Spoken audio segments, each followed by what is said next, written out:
Shalom saudara-saudara, apa kabarnya semua? Baik-baik bukan? Kembali bersama saya Yohanes Saragi dalam serial Renungan Mazmur. Kali ini saya akan membagikan Renungan Mazmur pasal 1 ayat 2. Jadi saya akan melanjutkan dari ayat 1 yang sudah selesai, dan saat ini saya akan menyampaikan renungan Mazmur pasal 1 ayat 2 dengan judul Rahasia Sistem Akar Pohon Iman Orang yang Berbahagia. Oke lah, saya akan membacakan Mazmur pasal 1 ayat 2. Pertama saya akan membacakan dalam teks Ibraninya, dan saya akan coba untuk menerjemahkannya secara harfiah. Mazmur pasal 1 ayat 2.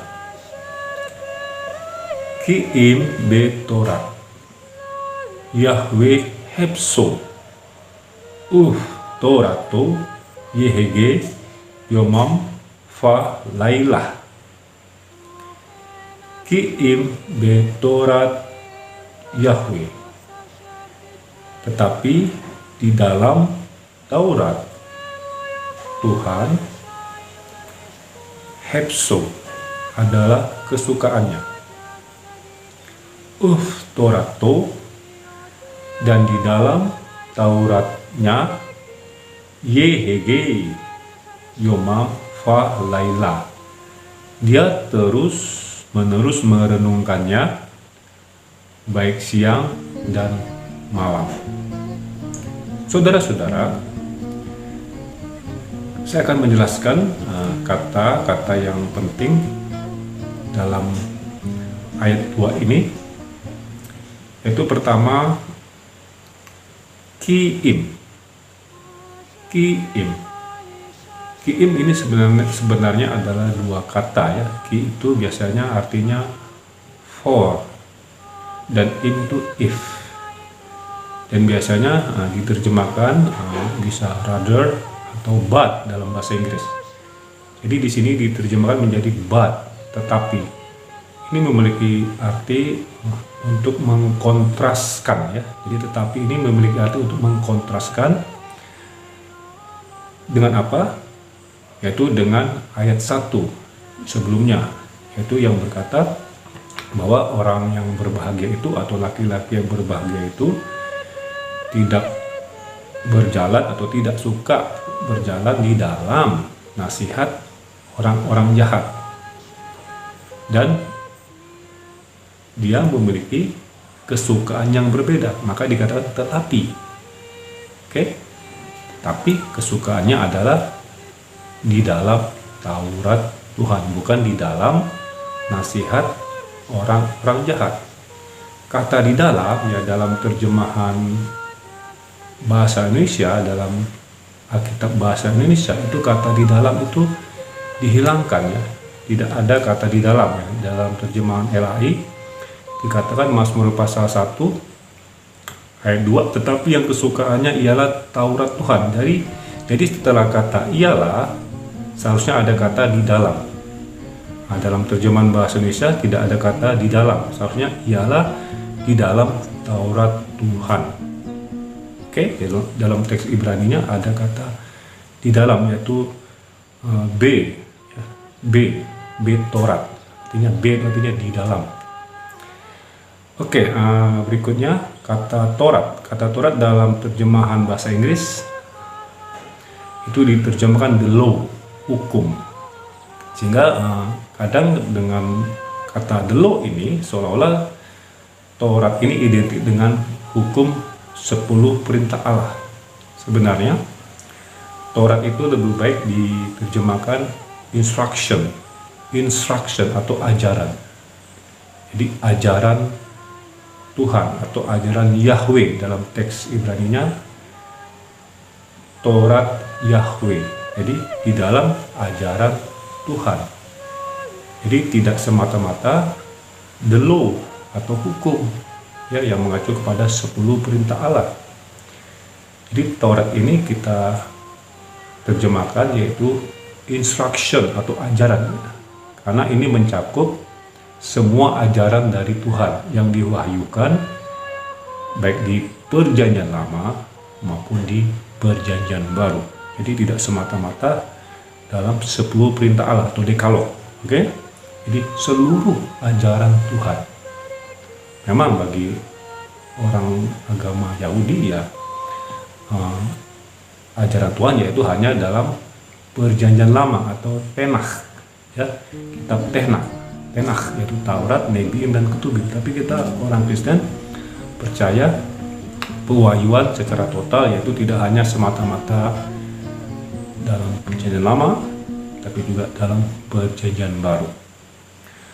Oke, berikutnya ada kata tadi saya katakan Yahweh. Sebenarnya Yahweh ini tidak boleh diucapkan ya, secara etika untuk pengucapannya harus diganti dengan kata Adonai. Tapi dalam rangka untuk belajar, saya sengaja mengucapkan Yahweh. Jadi sebenarnya Yahweh ini dalam terjemahan LAI dalam bahasa Indonesia itu diterjemahkan menjadi kata Tuhan dengan huruf besar suma, Tuhan. Itu berarti menerjemahkan dari kata Adonai, ya, Adonai. Artinya Tuhan atau penguasa. Jadi menurut sejarah, saudara-saudaraku, setelah masa pembuangan bangsa Israel dari Babel, itu sekitar abad ke-6 sebelum Masehi, orang-orang Yahudi pada saat itu mulai berhenti untuk menggunakan nama Yahweh, ya, nama pribadi dari Allah Israel. Dan pada saat itu nama Elohim sudah populer, ya, tidak semata-mata untuk agama lokal, agama Yahudi secara lokal, tapi sudah diakui secara universal. Sehingga nama Yahweh itu dianggap terlalu sakral untuk diucapkan, sehingga dipakailah kata Adonai.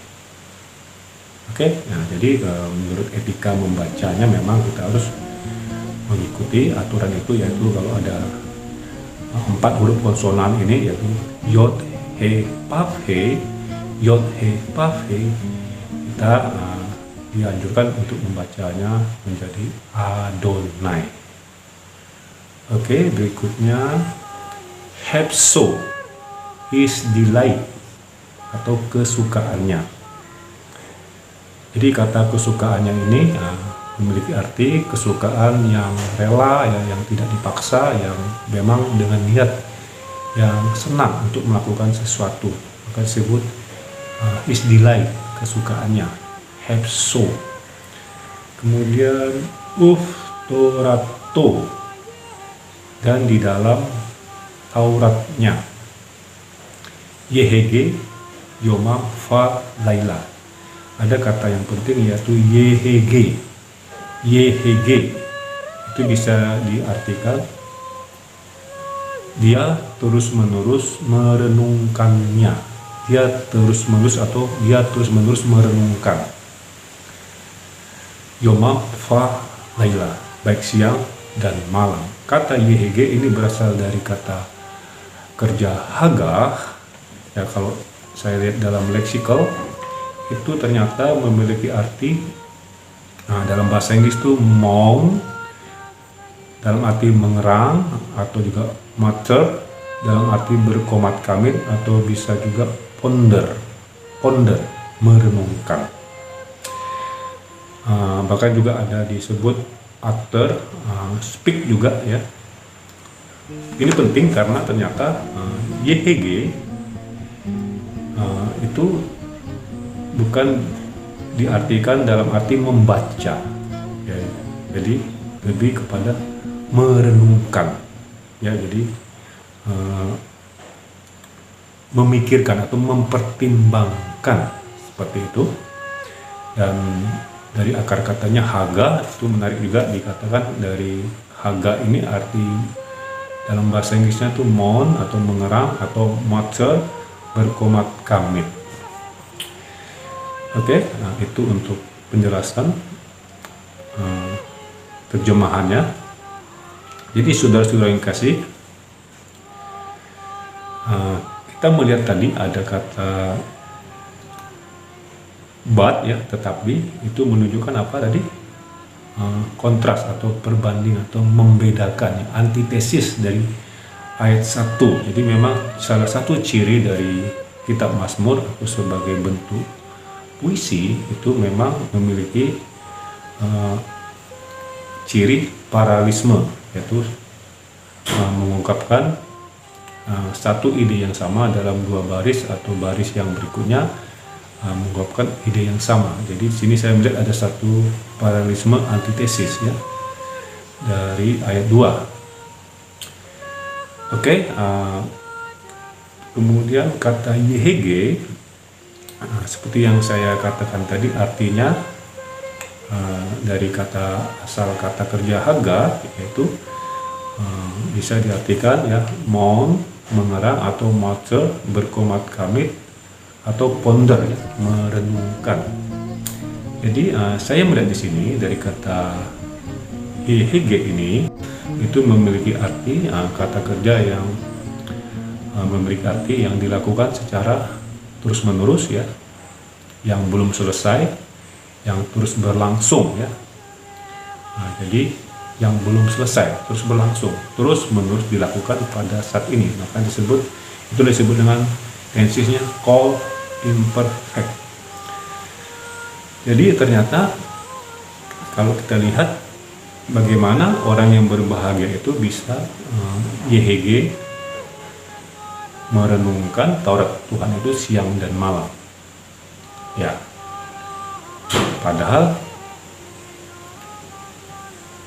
kalau kita lihat dari konteks sejarah ya,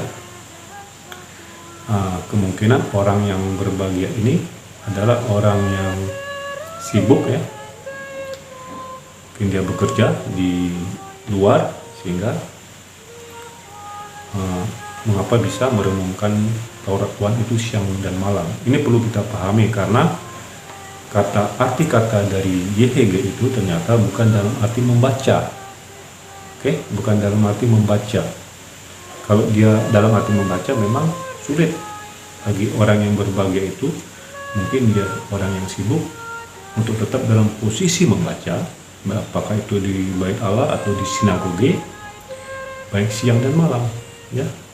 Kayaknya sepertinya sulit, tapi kalau memang merenungkan logis ya, masuk akal, dia bisa merenungkan siang dan malam, jadi tidak mesti membawa kitab itu kemana-mana, karena hanya merenungkan dan mempertimbangkannya, terus mengingat-ingat dimanapun dia berada, apakah dia di rumah, apakah dia di sinagoge, apakah dia di luar, mungkin bekerja di ladang, atau dia menjaga ternak, dia terus merenungkan ya, Taurat Tuhan itu ya, sampai dia menghafal, sampai dia hafal.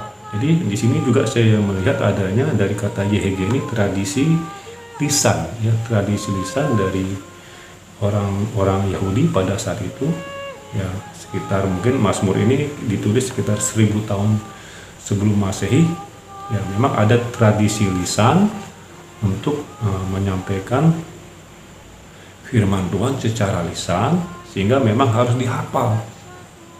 Untuk bisa menghafalnya, maka orang itu harus merenungkannya, memikirkannya, mengingatnya terus menerus siang dan malam. Oke? Karena salinan dari Taurat itu sangat terbatas. Kalau kita lihat 1000 tahun sebelum Masehi dibandingkan dengan saat ini yang berupa cetakan-cetakan atau berupa bentuk digital, jadi sangat terbatas. Jadi mau nggak mau dipaksa untuk menghafalnya. Oke? Dan untuk menghafalnya maka harus merenungkannya, mempertimbangkannya, mengingat-ingatnya ya, baik siang dan malam. Oke,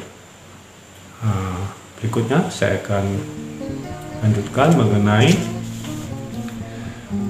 rahasia ya, sistem akar pohon iman orang yang berbahagia ini. Jadi sistem akar pohon iman orang yang berbahagia ini seperti apa? Jadi orang yang berbahagia itu tidak hanya melakukan separasi kudus ya, menjaga jarak secara rohani dengan kultur ya pagan di sekitarnya, tapi juga memiliki kesukaan rohani yang baru atau spiritual delight ya, kesukaan rohani yang baru akan Taurat Tuhan. Dulu mungkin dia tidak, tapi karena dia telah memutuskan untuk tidak lagi berjalan menurut nasihat orang-orang jahat, dia memiliki kesukaan rohani yang baru, yaitu kesukaan ada di dalam Taurat Tuhan.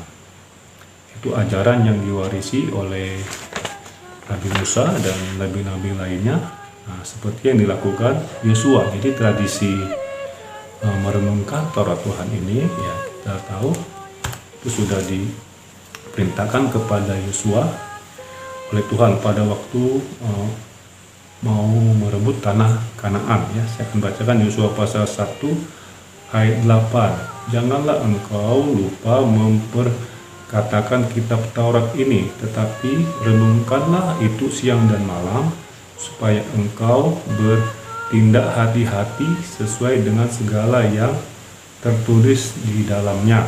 Sebab dengan demikian perjalananmu akan berhasil dan engkau akan beruntung. Oke, jadi tradisi merenungkan Taurat Tuhan itu ternyata sudah berlangsung ya sekitar 1000 tahun sebelum Masehi yang lalu. Jadi pemazmur memakai kata ungkapan kesukaannya itu is delight, itu dari kata Ibrani hepso ya, asal katanya ada hepets, itu memiliki arti suatu hasrat atau desire ya, pleasure, suatu kemauan yang tidak dipaksa, itu suatu kemauan yang dilakukan ya dengan senang hati atau willingly ya, untuk menekankan kontras yang tadi saya sampaikan dengan ketidaksukaan orang yang berbahagia itu akan ajaran atau nasihat orang-orang jahat. Dan juga kata kesukaannya ini untuk menggambarkan juga betapa cintanya orang yang berbahagia itu akan Taurat Tuhan ya, Taurat Yahweh. Sehingga tidak berlebihan kalau dikatakan dia suka merenungkannya siang dan malam ya. Tadi saya sudah jelaskan untuk merenungkan siang dan malam itu ada tujuannya ya, karena ada tradisi lisan, yaitu orang-orang Yahudi pada saat itu memang harus menghafal Taurat Tuhan itu ya, karena jumlah salinan yang berbentuk gulungan kitab baik itu papirus atau perkamen itu sangat terbatas.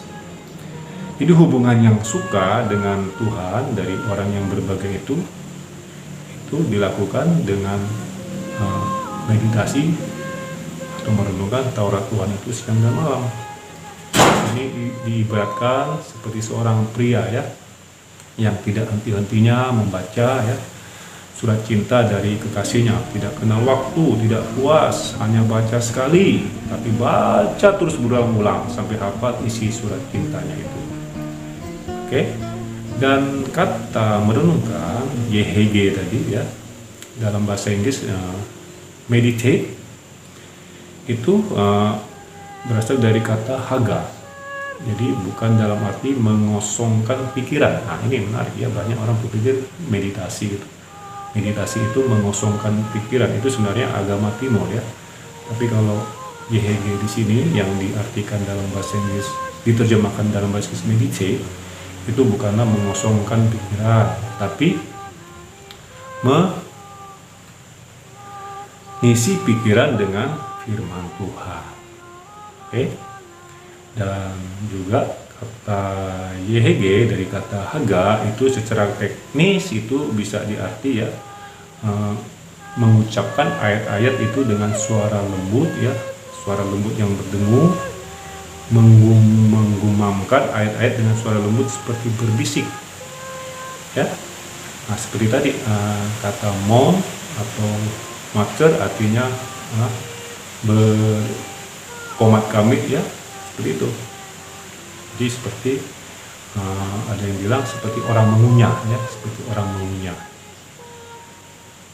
Jadi kata Ibrani ya, haga, jadi ya asal kata dari YHG itu menurut pikiran Ibrani adalah jadi merenungkan Taurat itu dengan tenang, ya, mengulang-ulang ayat-ayat itu dengan suara lembut, ya, dan menjauhi dari gangguan dari luar. Jadi orang yang melakukan haga, dia akan tampak seperti berkomang-kamit. Ya, sambil bernapas, dia terus mempertimbangkan ayat-ayat itu dari berbagai sudut pandang. Seorang bijak berkata, ya, membaca Alkitab kalau tanpa merenungkannya itu ibarat seperti makan tanpa dikunyah. Ya. Jadi kalau kita membaca firman Tuhan, renungkanlah itu, ya. Tidak usah buru-buru, ya. Kita dengan keadaan yang rileks, yang tenang dan santai, dan kita mempertimbangkannya dan merenungkannya secara mendalam, ya, sehingga kerohanian kita bisa menjadi kenyang. Jadi tidak bisa buru-buru, ya, untuk memahami firman Tuhan. Oke, saudara-saudara yang kasih, itulah rahasia dari sistem akar, ya, pohon iman dari orang yang berbahagia itu, yaitu dia memiliki kesukaan yang dalam, yang radikal akan Taurat Tuhan atau ajaran Tuhan yang diwujudkan dengan merenungkannya dengan intensif, ya, seperti makan dengan mengunyah pelan-pelan sampai ia puas kenyang secara kontinu dan teratur.